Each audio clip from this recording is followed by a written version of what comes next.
Hello बच्चों, कैसे हो आप सब। उम्मीद करते हैं कि आप सब बहुत अच्छे होंगे और आपकी तैयारी जो है वो चल रही होगी।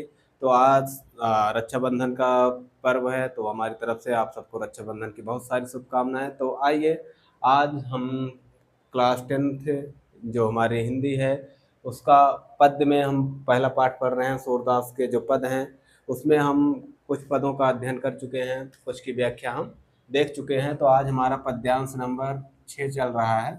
6 पे हम पहुँचे हैं। 5 पद्यांश जो हैं हम पढ़ चुके हैं।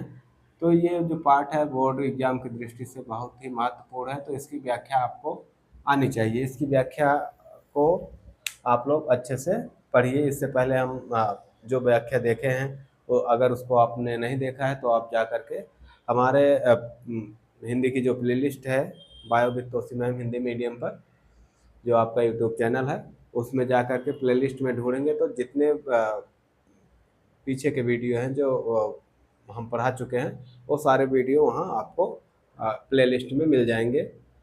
तो चलिए हम शुरू करते हैं अपना पद्यांश नंबर 6। अब देखो, श्री कृष्ण जो है थोड़े से बड़े हो गए हैं। अब उन्होंने अब एक मुरली है उनके पास, यानी बांसुरी है। उस बांसुरी से गोपियों को ईर्ष्या हो रही है। तो अब गोपियाँ जो हैं वो चाहते हैं कि इस मुरली को हम कहीं छुपा दें या इस तरह से करें कि श्री कृष्ण जो है मुरली को छोड़ करके हम सब पर ध्यान दें, हम सब की तरफ आकर्षित हो। तो अब देखो, सखी रे मुरली लीजिए चोर, हे सखी जो श्री कृष्ण की मुरली है उसको चुरा लीजिए। जिन गोपाल के इन्हें अपने बस, जिस मुरली ने गोपाल यानी श्री कृष्ण को अपने बस में कर रखा है। गोपियाँ कह रही हैं कि हे सख, अपने आपस में ही बात कर रहे हैं कि एक सखी से कह रही हैं कि हे सखी जो श्री कृष्ण की मुरली है उसको चुरा लीजिए, जिसने श्री कृष्ण को अपने बस में कर रखा है। प्रीति सभन की तोड़, और श्री कृष्ण ने हम सबसे अपना जो अपनी जो प्रीति है वो तोड़ रखी है। हम सबसे प्रेम जो है वो तोड़ रखा है इस बांसुरी की वजह से। छिन एक घर, एक भी क्षण घर में, घर के भीतर, रात हो चाहे दिन हो, ठीक, धरत न कबहू छोड़, कभी भी छोड़ करके रखते नहीं है। निस मतलब रात, ठीक, वासर मतलब दिन, याद रखना। चाहे एक भी क्षण घर में, घर के भीतर, दिन हो चाहे रात हो, ठीक, रात हो चाहे दिन हो, कभी भी छोड़ करके रखते नहीं है, यानी उस बांसुरी को हमेशा लिए रहते हैं। कबहू कर, कैसे, कभी हाथ में, कबहू अधरन, कभी होठ, होठ पर, ठीक, अधर मतलब क्या था, होठ, कभी होठ पर, कट कबहू औसत जोर, कभी कमर में जोर से खोस लेते हैं।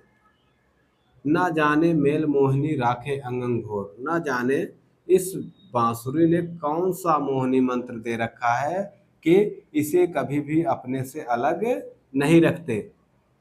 कभी भी अपने अंग, हमेशा अपने अंग से ही लगा करके रखते हैं, कभी भी अपने आप से दूर नहीं रखते। सूरदास प्रभु को मन सजनी बांधे और राख की डोर, सूरदास जी कहते हैं कि गोपियाँ कह रही हैं कि हे सजनी, हे सखे, इस बांसुरी ने पता नहीं कौन से प्रेम की डोर में श्री कृष्ण को बांध रखा है। इसलिए अब क्या करना है, इस बांसुरी को ही रास्ते से हटा देते हैं, यानी चुरा लेते हैं। अब देखो हिंदी एक बार, हे सखी जो श्री कृष्ण की मुरली है उसको चुरा लीजिए, जिसने श्री कृष्ण को अपने बस में कर रखा है और इस वजह से श्री कृष्ण ने हम सबसे अपना प्रेम तोड़ रखा है, यानी हम सबकी तरफ वो ध्यान नहीं दे रहे हैं। एक क्षण भी, चाहे घर हो चाहे घर के भीतर हो, रात हो चाहे दिन हो, कभी भी वो बांसुरी को छोड़ करके रखते नहीं है, कभी भी बांसुरी को छोड़ते नहीं है। कभी कभों कर, कभी हाथ में, कभी होंठ पर, और कभी जोर से उसको अपने कमर में खोस लेते हैं। न जाने इस बांसुरी ने कौन सा मोहिनी मंत्र दे रखा, मोहिनी जादू कर रखा है कि श्री कृष्ण जो है इसको कभी भी अपने से दूर नहीं करते। इस बांसुरी को जो है हमेशा अपने से, अपने अंग से ही लगा करके रखते हैं। कभी होंठ पर रख लेंगे, कभी हाथ में लिए रहेंगे, कभी कमर में खोस लेंगे। तो इस बांसुरी ने पता नहीं कौन सा मोहिनी जादू कर रखा है कि इसको कभी भी अपने अंग से अलग नहीं करते, अपने शरीर से अलग नहीं करते। सूरदास जी कहते हैं कि गोपियाँ कहती हैं कि हे सजनी, हे सखी, इस बांसुरी ने पता नहीं कौन सी प्रेम की डोर में श्री कृष्ण को बांध रखा है। ये व्याख्या समझ में आई?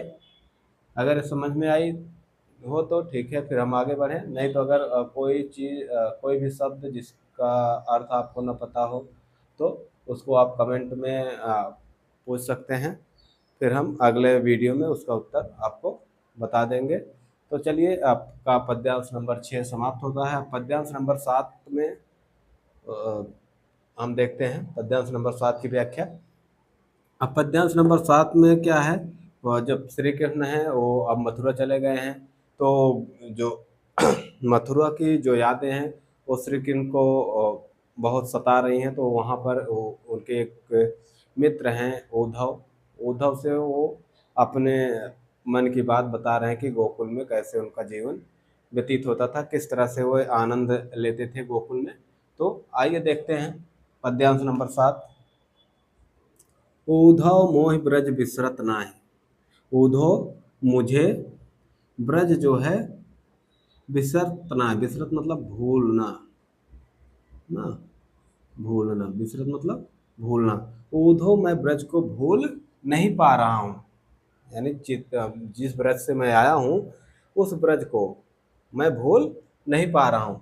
उद्धव से, उद्धव उनके मित्र हैं श्री कृष्ण के, तो उद्धव से कहते हैं, ठीक, उद्धव मोह ब्रज बिसरत नाहि है। उद्धव मैं ब्रज को भूल नहीं पा रहा हूँ। क्यों नहीं भूल पा रहा हूँ? वृंदावन गोकुल बनोपवन, वृंदावन, वृंदावन के और गोकुल के जो बाग बगीचे हैं, ठीक, वृंदावन और गोकुल के जो बाग बगीचे हैं और घनी झाड़ियों की या घनी लताओं की जो छाएं हैं, घनी झाड़ियों की जो छाएं हैं या घनी लताओं के जो छांव है, ठीक। प्रात समय माता जसमत और नंद देख सुपाव, सुबह होते ही माता यशोदा और नंद को देख करके मैं जो सुख प्राप्त करता था। क्या क्या चीजें नहीं भूल पा रहे हैं?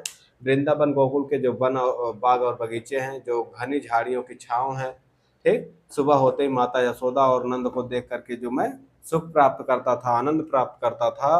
क्यों?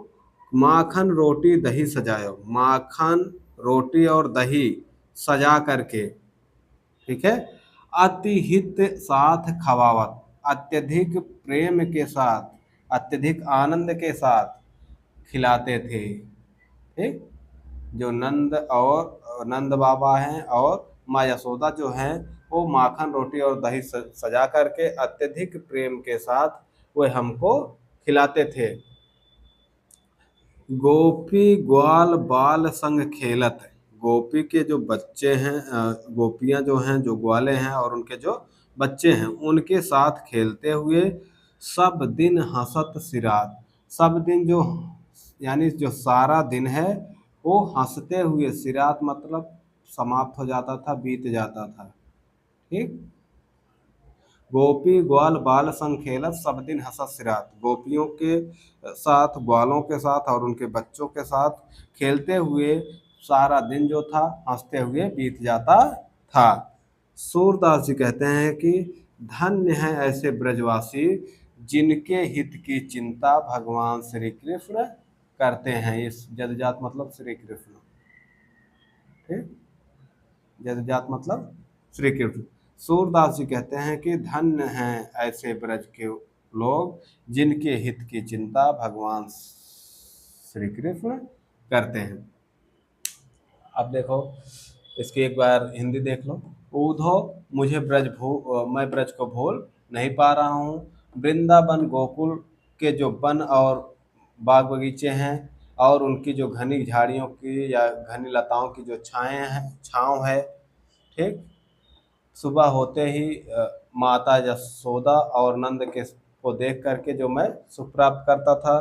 माखन रोटी और दही सजा करके जो अत्यधिक प्रेम के साथ वो मुझे खिलाते थे।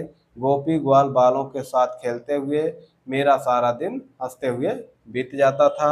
सूरदास जी कहते हैं कि धन्य है ऐसे ब्रजवासी जिनके हित की चिंता भगवान श्री कृष्ण करते हैं। इसमें अगर कुछ ना समझ में आया हो तो आप लोग एक बार कमेंट में बताओ।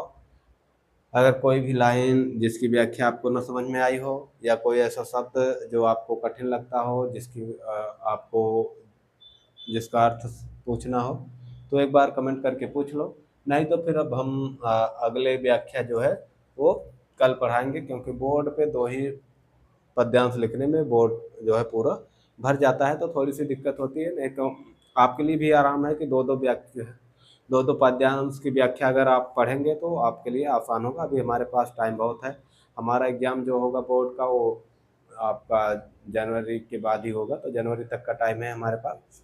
तब तक हम सिलेबस अच्छे से कंप्लीट कर लेंगे। आप लोग बस थोड़ी सी मेहनत करते रहो अभी से, ठीक है? तो ठीक है, फिर अगले वीडियो में मिलेंगे। अगर आपको अच्छे से तैयारी करनी है हिंदी की तो आप हमारे चैनल को सब्सक्राइब करो, फिर हम आपको अच्छे से आगे की तैयारी